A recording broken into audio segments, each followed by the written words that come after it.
ঈদের সিজনে মাংস খেয়ে যখন সবাই বোর হয়ে যায়, তখন কিন্তু বিভিন্ন শাক পাতা ভর্তা এগুলো খেতে ভালো লাগে।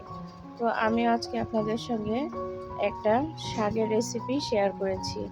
আশা করি আপনাদের কাছে খুবই ভালো লাগবে। তো আমি আজকে মিষ্টি আলুর শাক দিয়ে একটি রেসিপি তৈরি করেছিলাম।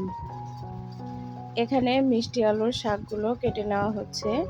কচি কচি আগার অংশগুলো এভাবে কেটে নিচ্ছি।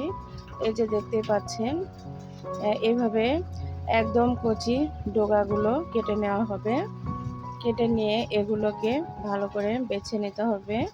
এরপর এগুলো সুন্দর করে ছোট ছোট করে আগা অংশগুলো কেটে নিয়ে, আর যেগুলো বাড়তি অংশ শক্ত অংশ সেগুলোকে বাদ দিয়ে বেছে নিব শাকগুলোকে। এই যে একদম কচি কচি শাক, এগুলো কিন্তু খুব সহজেই ভেঙে যায়, দেখতে পাচ্ছেন। এগুলো খুব সহজে রান্না করা যায়, একদম দ্রুত সেদ্ধ হয়ে যায়, একদম ন্যাচারাল, কোনো ফরমালিন নেই শাকগুলোতে। তো এই যে এভাবে শাকগুলো ছোট ছোট করে কেটে এগুলোকে এখন আমি ক্লিন করে ধুয়ে নেব বা ক্লিন করে নিব। এই যে সবগুলো শাক আমি পরিষ্কার করে ক্লিন করে নিয়েছি। এখন রান্না করতে চলে যাব।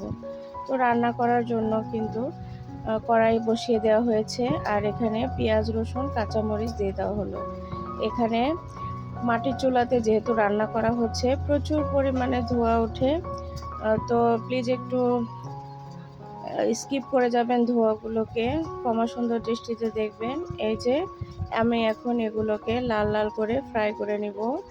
একটু পেঁয়াজ রসুনের যখন কালার চলে আসবে, তখন আমি এখানে আলু দিয়ে দিব। আলুগুলো কিন্তু এখানে আমি কেটে নিয়েছি ছোট ছোট টুকরা করে। আলুগুলোকে প্রথমে ছুলে নিয়ে, খোসাটাকে ছুলে নিয়ে ছোট ছোট এভাবে, এখানে আপনারা আপনাদের পছন্দ মতো শেপে আলু কেটে নিতে পারেন, চাইলে একদম চিকন চিকন করে কেটে নিতে পারেন। তো আমি এভাবে কেটে নিয়েছিলাম, এটা আমার পছন্দ মতো শেপে কেটে নিয়েছি। তো আলুগুলোতে এখন লবণ আর হলুদ দেব। 1 চামচ লবণ দিয়েছি আর 1 চামচ হলুদ দিয়েছি। দিয়ে এখন আলুগুলোর সঙ্গে ভালো করে মিক্সড করে নেব। এখানে আলুগুলোকে আমি নেড়েচেড়ে ঢাকনা দিয়ে ঢেকে 50% কুক করে নেব।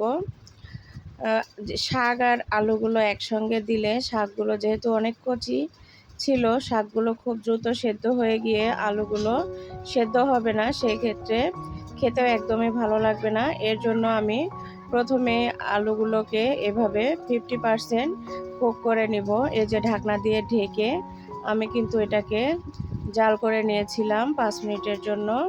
তো 5 মিনিট পরে ফিরে এসেছি, আবারও ঢাকনা উঠিয়ে আলুগুলোকে নেড়েচেড়ে এভাবে ফ্রাই করে নিব। এভাবে এই মিষ্টি আলুর শাকগুলো খেতে কিন্তু অসাধারণ লাগে। চাইলে আপনারা এখানে চিংড়ি মাছ দিয়েও এই রেসিপিটি তৈরি করতে পারেন, বা বিভিন্ন শুটকি মাছ দিয়েও এই রেসিপিটি তৈরি করা যায়। তো আমার হাতের কাছে চিংড়ি মাছ বা শুটকি মাছ ছিল না, যেহেতু বাড়িতে এসেছি। তো গ্রামে সাধারণত সব কিছু সচরাচর পাওয়া যায় না, যার জন্য শুধুমাত্র আলু দিয়েই এই রেসিপিটি তৈরি করেছিলাম। তবে খেতে কিন্তু দুর্দান্ত স্বাদের ছিল। একটু তেল বেশি করে দিলে শাকটা খেতে বেশি ভালো লাগে। তো এই যে শাকটা দিয়ে দিয়েছি, দিয়ে এখন ঢাকনা দিয়ে ঢেকে 5 মিনিট জাল করে নিব। 5 মিনিট পরে এখন নাড়াচাড়া করে নিব। আর শাক থেকে কিন্তু পানি বের হবে, আর সেই পানিটা দিয়েই কিন্তু রান্নাটা পুরো কমপ্লিট হয়ে যাবে। শাকটা যেহেতু একদমই কচি টাটকা, যার জন্য এক্সট্রা পানি দেওয়ার কোনো প্রয়োজন নেই, বা আপনারা যারা চাইলে এখানে পানিও দিতে পারেন। তো পানি না দিয়েও কিন্তু এই রেসিপিটি তৈরি করা যায়। শাকগুলো কিন্তু দেখুন অনেকটাই সেদ্ধ হয়ে আসছে, আর পরিমাণও কম হয়ে আসছে। তো শাকটা যখন আরও জাল হয়ে যাবে, তখন শাকের পরিমাণটা আরও কিন্তু কমে আসবে। আবারও ঢাকনা দিয়ে ঢেকে জাল করে নিব। তো এই যে এখন দেখুন শাক থেকে অনেকটাই পানি বের হয়েছে, আর এই পানিটা পুরোটাই শুকিয়ে নিলেই রেডি হয়ে যাবে আমার এই মিষ্টি আলুর রেসিপিটি। একদম সহজ পদ্ধতি, যে কেউ দেখলেই তৈরি করে খেতে পারবে। যারা নতুন রাঁধুনি তাদের জন্য কিন্তু খুবই উপকারে আসবে। এভাবে সাধারণ শাক দিয়েও অসাধারণ একটি রেসিপি কিন্তু খুব সহজেই তৈরি করে নেওয়া যায়। তো এভাবে একটু শাকগুলোকে আলাদা করে খুন্তির সাহায্যে দিতে হবে, তাহলে শাকগুলো দলা পেকে যাবে না। তো এই যে শাকটা কিন্তু প্রায় আমার হয়ে এসেছে। এখন আর একটু 2-3 মিনিট জাল করে নিব নেড়ে চেড়ে, তাহলে রেডি হয়ে যাবে।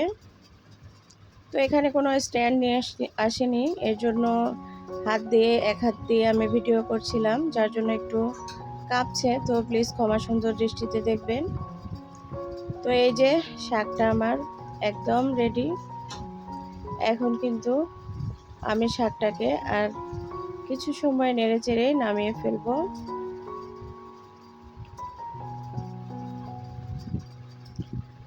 তো ঢাকনা দিয়ে ঢেকে রেখেছিলাম, আর ঢাকনা উঠিয়ে এখন আবারও নেড়ে চেড়ে নিচ্ছি।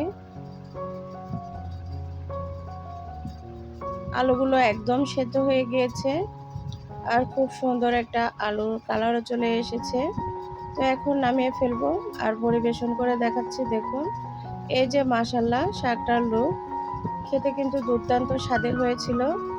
আপনারা যারা কখনো মিষ্টি আলুর শাক খাননি, এভাবে একদিন ট্রাই করে দেখতে পারেন।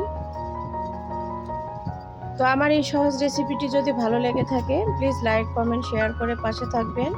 যারা নতুন আমার চ্যানেলে, অবশ্যই চ্যানেলটি সাবস্ক্রাইব করে পাশে থাকা বেল আইকনটি বাজিয়ে রাখবেন। আর কোনো ভুল ত্রুটি হলে ক্ষমা সুন্দর দৃষ্টিতে দেখবেন। ধন্যবাদ সবাইকে এতক্ষণ সময় দেওয়ার জন্য।